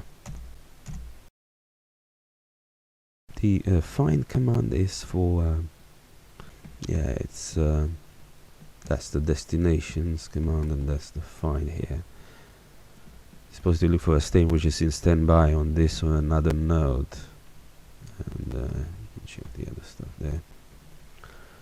Okay, so let's try to connect to the other node now from this M6LXF. Okay, we are connected to M6LXF via well, we initiated a connection through from this console at M60PU, basically. Yeah. So again, here we can do links, whatever. mHerd, of course. Yeah, that's from the tests I've done before, like yesterday. M0IPU is there. Okay, so yeah, that's pretty much it. We can also connect from M0IPU, which is this one here. Let's connect to M6LXF, see what's going on here.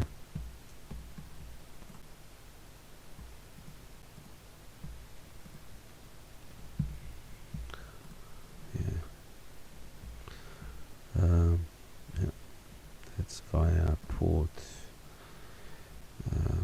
At least they already knows of it anyway. So the IP 164 port 4, which is the AXUDP port here. Okay, let's see. Yeah, that was because of the firewall on the host machine. I had to turn it off, basically. For the moment, let's leave it off. Yeah, that's another good point. So yeah, let's connect again. Let's try connecting again. Yes, we're connected now. So we can do an mHerd on M6LXF, which is here in the background, basically. Destinations, links, which on port 2. Let's see what else is there. Oh, find Y03 FCA. We found it via M60PU.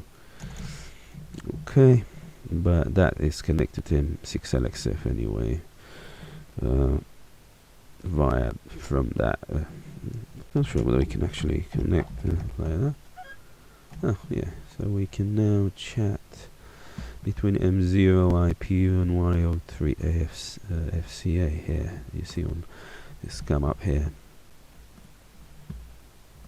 Let's try and sort of, yeah. So Y03 FCA connect to M6IPU first, then to M6LXF. M0IPU is connected to M6LXF, and now we connected to each other here.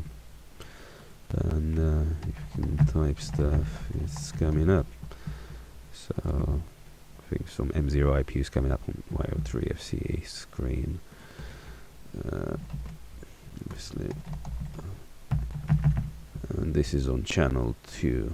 On channel 1, we are connected to the node there, to the console. Okay, yeah. So.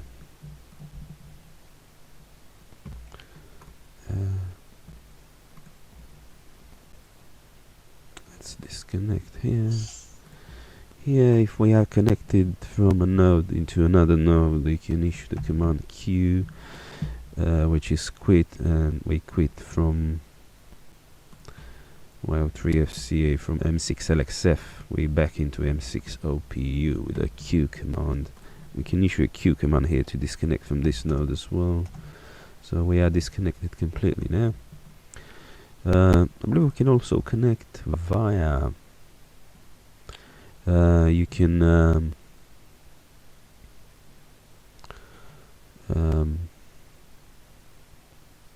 enter the call sign you want to connect to, the entry node and the exit node, basically. Yeah, so let's try that. I can't remember now. Yeah, so we connected from wire3FCA directly to M0, well, directly quote marks, via M6 OPU, via M6 LXF, basically. Yeah.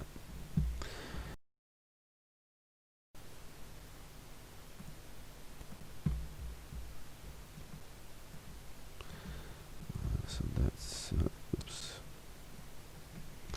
that's the VM here.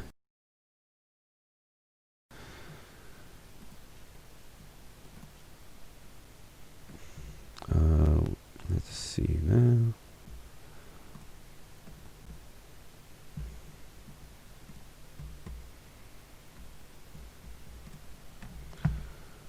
Okay, so let's issue a user command. Let's see. A user command, as you can see, it shows you the connection to the console. And then QSOs in progress here. Yeah, this is via. Yeah, so that's pretty much it. Yeah, again, without an SSID on this port assigned, you cannot, the user cannot connect to the node. So it's very important to know that. If you go through this manual again, you can either find it in a PDF format. In one of the, in 2020, I found some, the original website is closed, but now it's, you can find some clones. But you can also find here DB0FHN. You can find this manual here in HTML, and it looks much better as well. Yeah, it's got a user commands, it's got a sysop commands here and everything, and a few tips and tricks as well. So mode, yeah, with the mode we can assign, I'll do the mode in the DAMA section. Yeah, so pretty much it. Yeah, you can see, okay, no, it wasn't in the VM, sorry, that's the VM is this one. Yeah.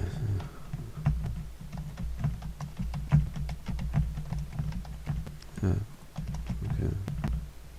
Yeah, the nice thing with this time we can go back to that command and whatever, and instead of typing it, you just go and then press enter.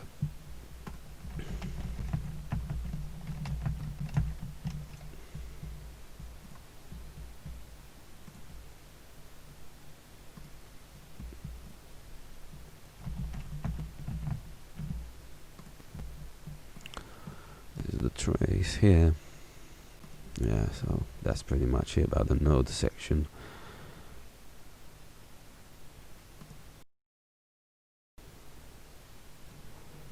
Well, DAMA, I'm gonna use a different setup.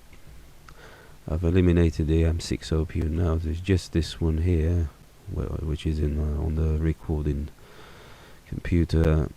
I'm gonna set it up as a DAMA. Well, some ports I'm gonna assign them as DAMA masters, and all these are DAMA slave clients. I'm also adding a 6-back TNC and KAM-XL in DAMA slave set in DAMA slave as well, which is going to be connected via terminal to this the same laptop here. So let's try that. So first of all, let's go on the main DAMA master, which is not set up yet, the parameters command. So we're gonna assign port 1 as a DAMA master. The port going to M0 IPU, which is port 4 I believe, and port 0 going to Y03 FC as a we can do that with mode command. So mode, port number, and M. Let's try that. Mode 0 M. Okay, so you can see port 0 now is DAMA master is M here. Let's assign to port 1 as well. Let's assign an SSID as well first. So parameters SSID, let's say 5 to port 1, just in case we're going to have a problem connecting to it. Okay, so now, yeah, port 1, because it's I'm not sure whether you can do this with any port, but with a 6-pack port you can just add M here. It's the same with the mode command, and it's going to turn it into a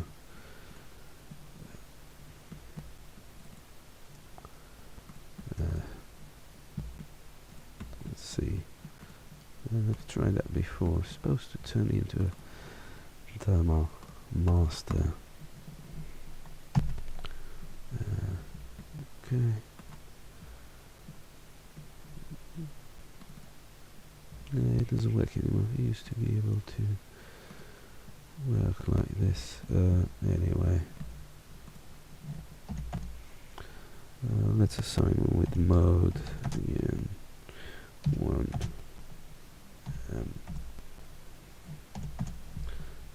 So now it's disappeared completely. Although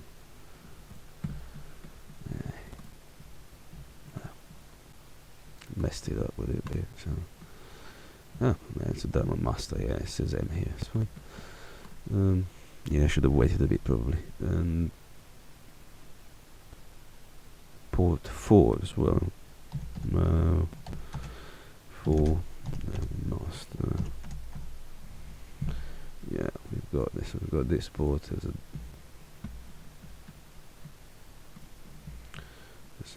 DAMA master. This one and this one. So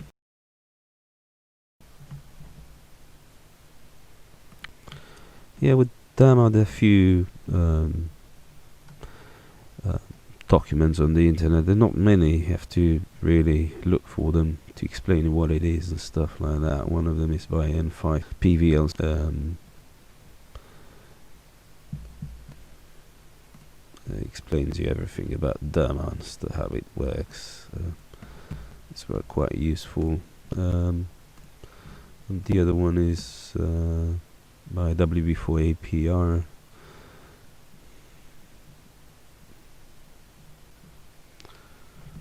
Okay. Yeah. It tells you how DAMA DAMA frames are composed. It's just changing the RR bit number 5 in a AX25 frame basically. Yeah. So there's another one here, quite useful. You could probably look it up on the net. We'll just read it here. This one here by Adrian, it's a good one as well.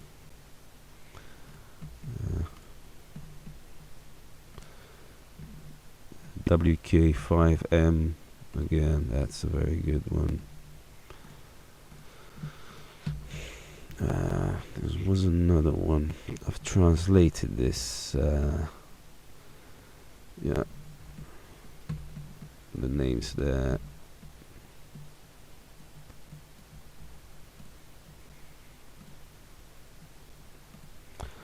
That's pretty detailed.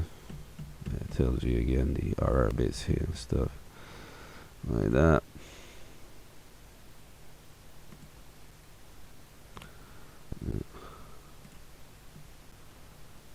Quite useful stuff here. Difficult to find. Okay.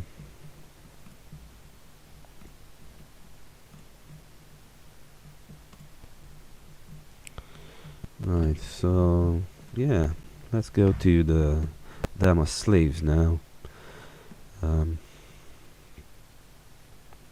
Yeah, 0 IPU. Let's try connect to M6LXF. See how it goes. And you can see the frames are now DAMA frames, as you can see here. Well, there's only one client. DAMA goes in a round robin fashion.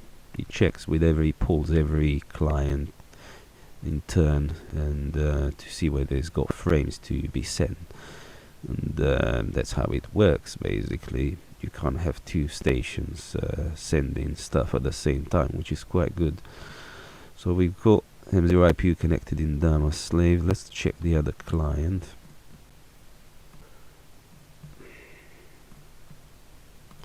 Which is Y03FCA here. Y03FCA client, which is this one here. Let's try to connect to M6LXF. I'm sure they have it here somewhere. There should be that pole there. Yeah, so we connected to that node beginning DAMA, as you can see here. I've also got this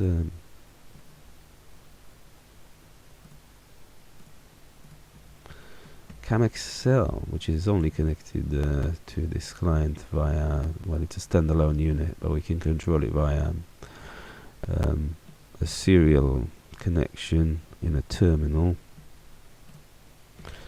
So let's connect to that, which is COM3 on this client here.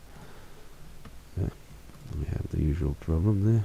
So yeah, that port was probably used. It's probably being used by FlexNet. So let's try port 11. Hopefully.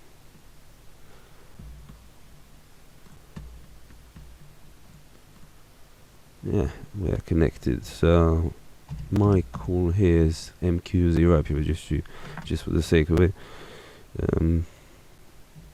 DAMA in KAM-XL. I've turned it on, so let's try to connect to the master here.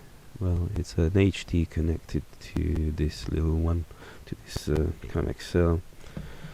Let's put a monitor on as well.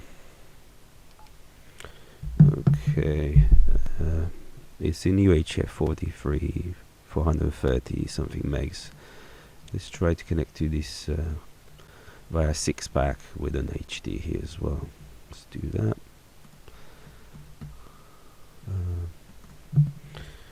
Connect to M6LXF.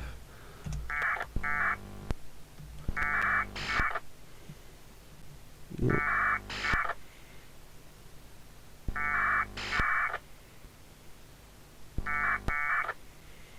You also have a node there, Alita, which is it doesn't have anything to do, but as you can see now we are in DAMA again.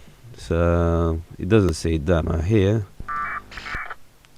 because the frames pretty much look the same as the F0 frames here, the normal layer 2 AX25 frames. So all it does is just pulling. You see the master is pulling the slave M6LXF. The master pulls the slave to see whether it's got information to be sent. So it does that in a round robin fashion, as I said. Where's that here? So it checks it in turns. Y03FCA, receive the frame, the M0 IPU, I can't see that. Oh yeah, because it's let's see, trace here.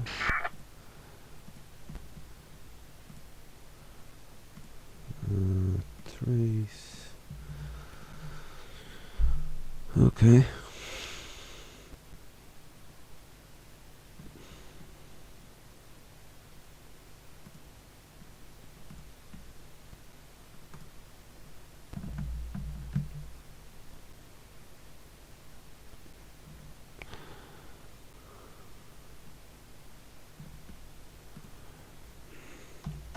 Users. KM6LXF. Where's the second? Yeah. Okay, I've swapped the HTs. I've swapped them over, so they seem to be working fine now. It's got, I think it's got the frames back from this one here, from well, the MQ0 IP here. Sorry about it. It's some of the call signs I used in the past. Yeah, it's polling correctly. Yeah, so great stuff.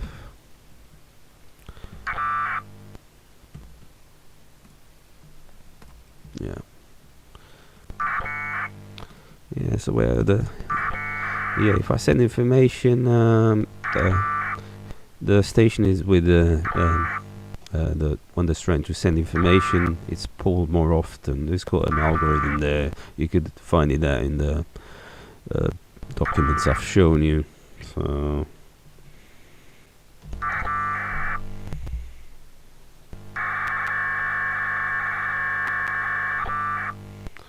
yeah, so I'm connected to the node, and I've tried the parameters command on this come through. Now if I try to connect to a station which is already connected to the node, let's see, Y03FCA. Yeah, I'm connected to this one here. As you can see, it's come up here. Yeah, some stuff. It should come up here. Yeah, that's absolutely fine. So this is the KAM-XL in DAMA slave mode, and it's connected to, well, the FlexNet on Y03FCA client. So as you can see here, stuff I'm typing here, and that's done via RF, right? Yeah, this is DAMA. It's quite nice. Let's try for M0 IP. Let's try connection. Let's check whether the prompt here. Sorry, that's in channel 1.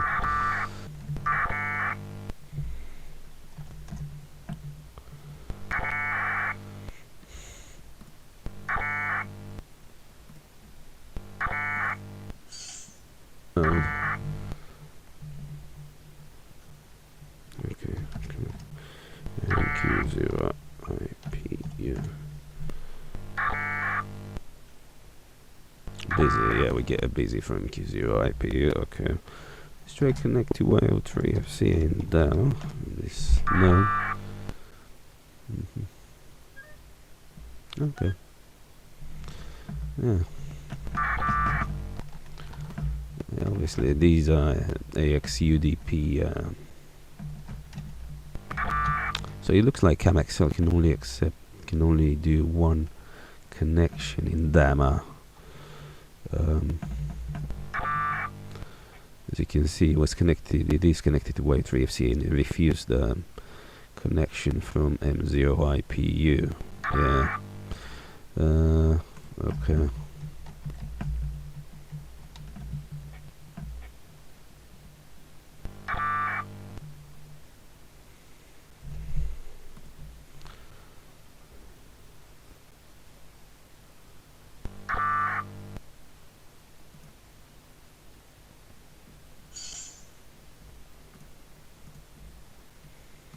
Let's try and connect back to the node.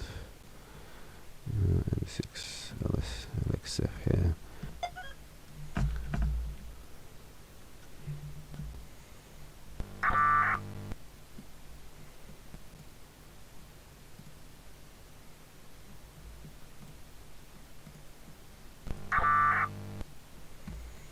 Let's try a connection to 0 IPU from here.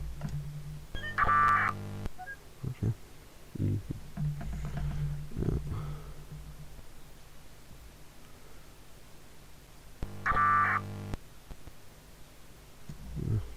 Because it's all DAMA here. Right, so I believe that's pretty much it. Okay.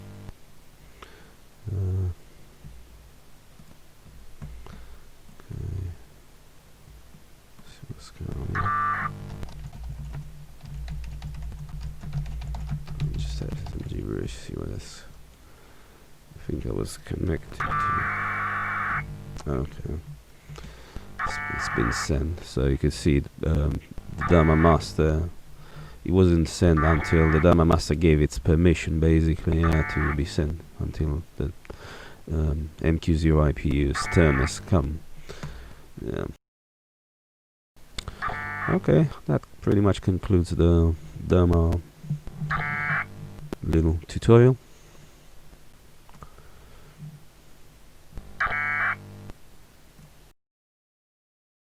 There's also a DX cluster client by Y02LOJ on his website here. Alright, so it's this bit here. You just copy the file in the Flex32 folder here, and you just right. I haven't played with it yet, but just to let you know, it's there. Now, FlexNet32 has to run as a client. You can't. It doesn't run on the node. This one, as far as I can see. Right. So there you are. Right, so let's have a quick look again at this app, DX Flex Server by Y02LOJ. I'm going to use a different config in FlexNet now, as this is recorded much later and inserted into the original video.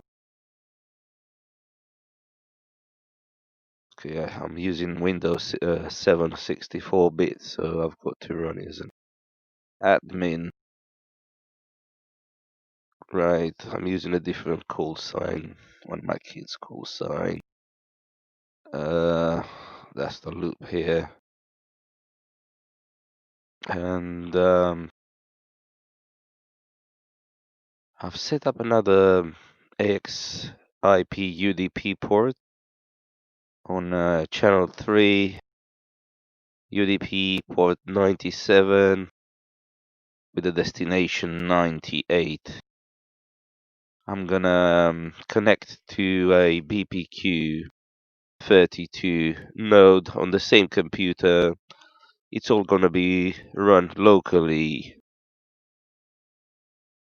on the local host address, the loop address 127.0.0.1. They're all on the same computer here. Okay, let's start the app as well.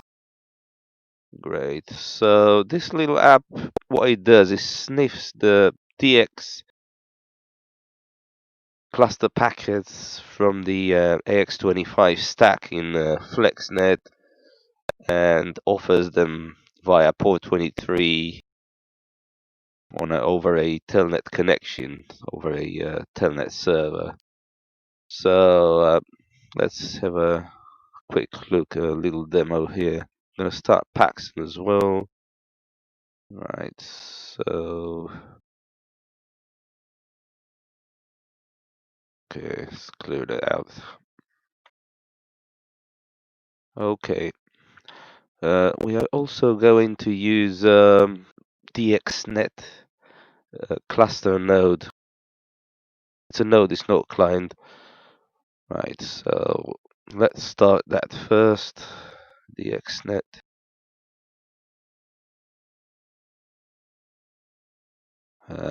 It's here now in the, as you can see, it's version 4.3. And I'm gonna start a little client to connect to this server to monitor, basically. Right, it's connected via port 3287 locally. Okay, what else? Now, so we've got a DXNet. I'm gonna connect the DXNet node, cluster node, to the BPQ32 node, which I haven't started yet. We're gonna start that in a minute. And then I'm gonna connect from FlexNet to the BPQ32 node and into the cluster. And we are going to have a look at this little app once again and see how it works. This well, let's make it a bit smaller. Okay, so this little app here, let's have a look at Seaports, which is an app which shows the open ports on the computer. And you can see here the Flex server is listening on port 23 via telnet on any address 0.0.0.0. Okay, so we know that.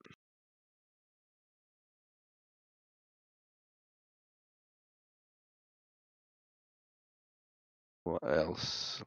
Maybe I'm gonna use a telnet client to connect to the little app, the FlexNet client or server. It's well, it's a client for FlexNet32, but it's a server for the telnet clients connecting to it. So I'm going to open a telnet client and connect to it. Right. Connect. So now I'm connected to this little app here. Okay, let's start BPQ32 now. I'm going to start the console. It's got a setup here with a SoundModem, one of the ports. Okay, here are the channels. The AXIP port 3. The telnet server, I've got one set up here as well. This is my BPQ32 setup. Right, so let's have a quick look at the AXIP port. Okay.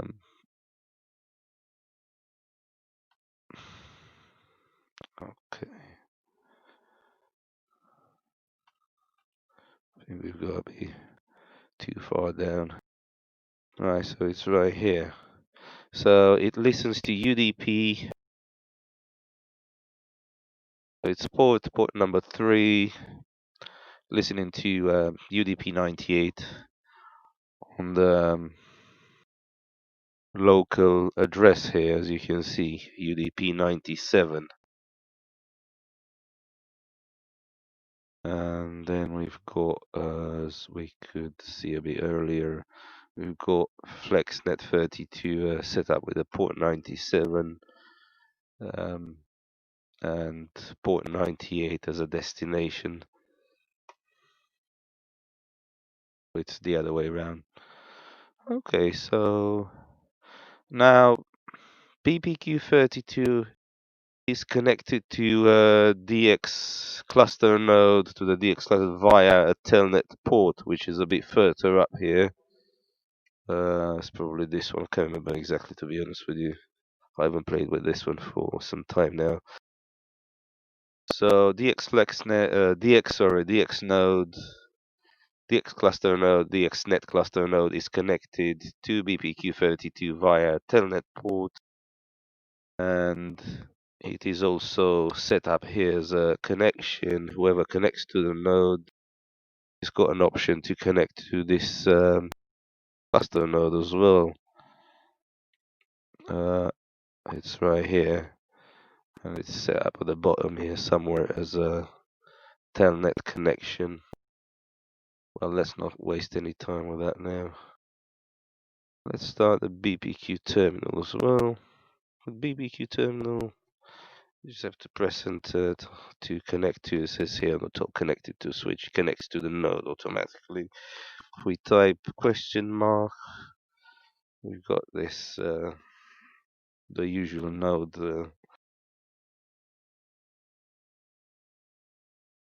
options. So ports, AXUDP, okay. Right, so let's go back to Paxson and connect to the BPQ32 node is M0IPU2 and it accepts connections via XIP from M6LXF-9. Okay, we are connected to the node now. Let's connect to the cluster node, DXNet cluster node, DXNet. Okay, M6LXF. Okay. Right, so those are some old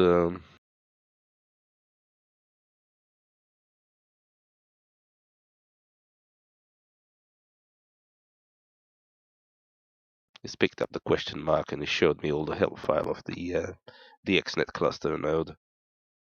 Right, so let's send a DX spot, let's say DX M0IPU, sorry, the frequency first. 7001 M0IPU CW. Okay. As you can see in the Telnet client up here,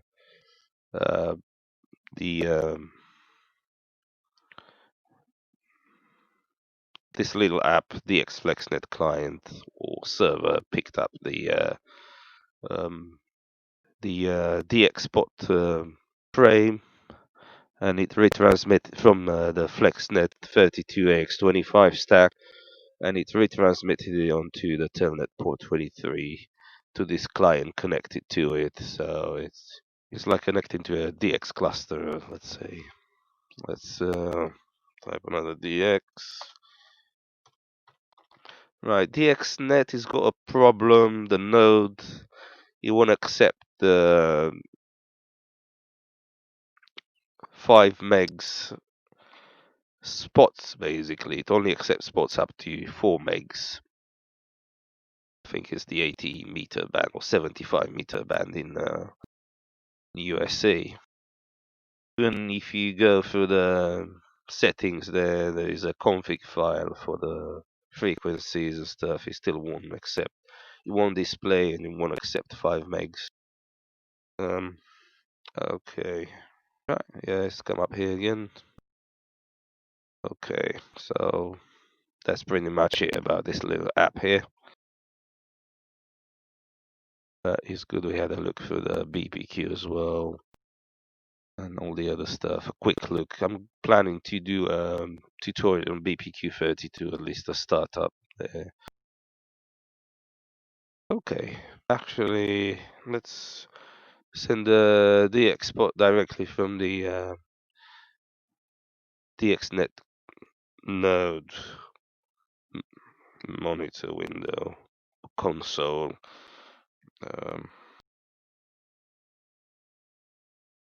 you can see, it's come up here again. It's probably somewhere in the BPQ terminal. Okay, I think that's pretty much it. Disconnect now.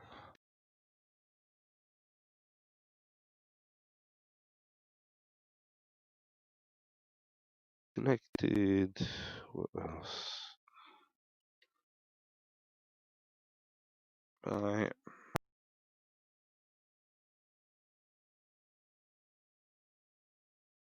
Right, so that's pretty much it.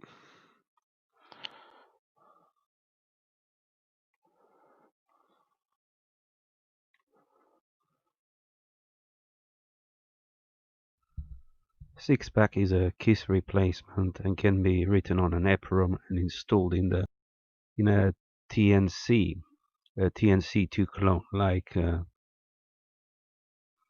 PACOM in the picture here. Here is the inside of a PACOM Tiny 2. You can see the 6-pack EPROM installed is a 27256.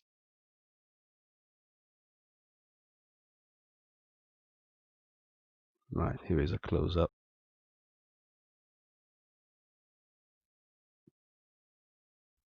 Okay, these are the jumpers which control the serial speed line and the VHF baud rate. These are the jumpers at the back of the TNC which you may use. You can have a look through the manual. Variable resistors there which control the level, the audio level that comes out of the TNC. Right, here we can have a quick look through the Tiny 2 manual. You can see the various jumpers there and what they're for. Okay. Transmit level settings. Carrier detect level, things like that. Right. Well, if you connect a terminal to a 6-pack unit, you'll probably see something like that. The 6-pack, the unit is actually set to 9600, the serial speed line. In this, if you use other speeds, you may see other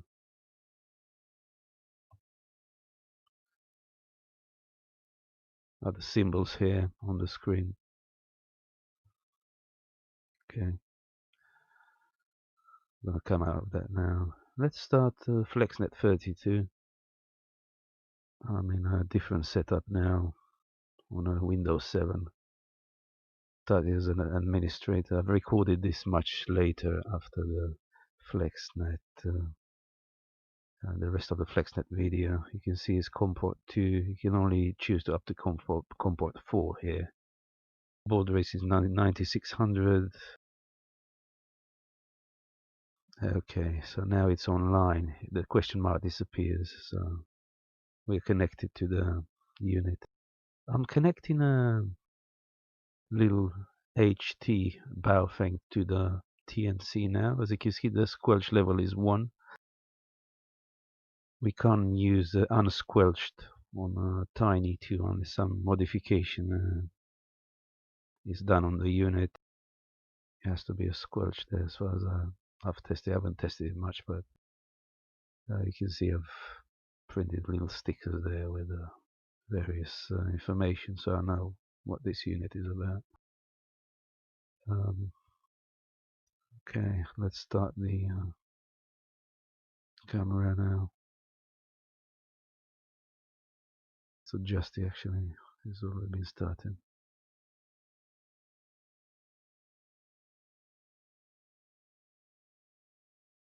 So I'm going to connect with a 6-pack EPROM. We're going to connect from this TNC connected to our computer here to a different computer on which I have installed UZ7HO SoundModem on the terminal there. As you can see here, M0IP1, it's the mailbox on the other computer, which is in this type VNC window here. I'm accessing it remotely, and now we are connected to the mailbox there. You can see the lights on the TNC here on the right top. It's transmitting and receiving.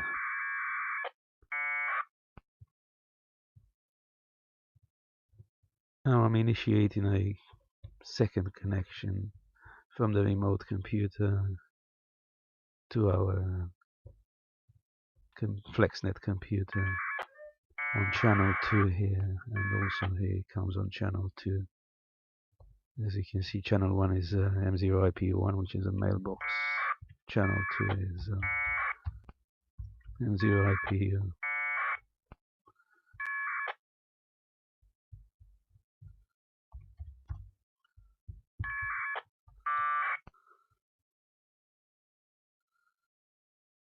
Okay, I'm gonna disconnect now. First link. Now I'm disconnecting the mailbox as well. So that's a packet QSO, let's say, with a 6-pack installed on this tiny 2 TNC connected to an HD, the blue bow thing.